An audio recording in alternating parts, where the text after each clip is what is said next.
নমস্কার বন্ধুরা, welcome to my channel দীপশেখা রান্নাবান্না।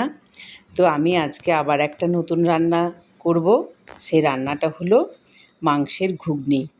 তো আমি এখানে মাংসের ঘুগনি করার জন্যে মটরটাকে আগের থেকে সেদ্ধ করে রেখে নিয়েছিলাম। এরপর তোমরা দেখো আমি কড়াই বসিয়ে দিয়েছি। কড়াইয়ে সর্ষের তেল দেওয়ার পরে ফোড়ন হিসাবে আমি দিয়ে দিয়েছি শুকনো লঙ্কা, তেজপাতা আর গোটা জিরে। এই ফোড়নটা দেওয়ার পরে আমি এখানে একটা পেঁয়াজ কুচো করে রেখেছিলাম, সেই পেঁয়াজটাকে আমি কড়াইয়ের মধ্যে দিয়ে দিয়েছি। এরপর একটু ভালো করে নাড়াচাড়া করে নেব। একটু হালকা হালকা করে ভাজা হয়ে যাওয়ার পরে, পেঁয়াজটা ভাজা হয়ে যাওয়ার পরে আমি একটা ডুমো ডুমো করে আলু কেটে রেখেছিলাম, সেই আলুটা আমি এরপর দিয়ে দেব। আলুটা দেওয়ার পরে আমি আলুটাকেও একটু ভালো করে হালকা হালকা করে ভেজে নেব। আলুটা ভেজে নেওয়ার পরে এখানে আমি মাংসের কিমাটা দিয়ে দেব, ছাগল মাংসের কিমা। আর সঙ্গে একটু চর্বিও এনেছিলাম, তো ছোট ছোট করে কিমার মতো করে কেটে নিয়েছি। এরপর মাংসটা দেওয়ার পরে আমি ভালো করে নাড়াচাড়া করে নেব। মাংসটা নাড়াচাড়া করে নেওয়ার পরে আমি হলুদ আর নুন একটু দিয়ে দেব, কারণ ভাজতে ভাজতে নুনটা একটু ঢুকে গেলে ভালো হবে খেতে। এরপর তোমরা দেখো আমি এরপর নুন হলুদ দেওয়ার পরে আমি ভালো করে মাংসটা নাড়াচাড়া করে নিচ্ছি। নাড়াচাড়া করে নেওয়ার পরে আমি এখানে আদা, রসুন আর পেঁয়াজের একটা পেস্ট করে রেখেছিলাম। এরপর আমি সেই পেস্টটা এখানে দিয়ে দিলাম। পেস্টটা দেওয়ার পরে আমি আরেকটু ভালো করে কষিয়ে নেব। তো তোমরা দেখো আমি কড়াইয়ের মধ্যে মশলাটা দেওয়ার পরে কষিয়ে নিচ্ছি। এরপর আমি এখানে গুঁড়ো লঙ্কা, জিরে গুঁড়ো এগুলো অ্যাড করব। নুন তো আগেই দিয়ে দিয়েছি।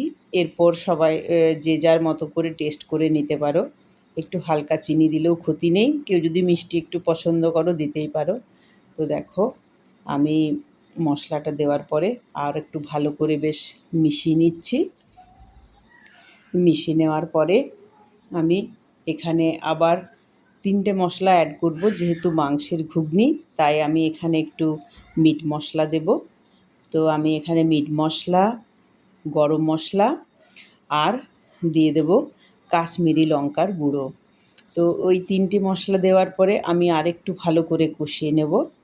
তো তোমরা দেখো আমি আরেকটু ভালো করে কষিয়ে নিচ্ছি। যখন দেখব এই মশলাটার থেকে তেলটা বেশ ছেড়ে বেরিয়ে এসেছে, আমি তখন এটার মধ্যে ওই সেদ্ধ করে রাখা যে মটরটা রেখেছিলাম, সে সেদ্ধ করে রাখা মটরটা দিয়ে দেব।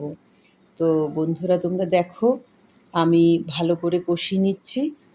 আস্তে আস্তে করে আঁচটা খুব বেশি না করে একটু হালকা হালকা করে আঁচ রেখে একটু ভালো করে সময় নিয়ে ভালো করে মশলাটাকে কষিয়ে নিচ্ছি।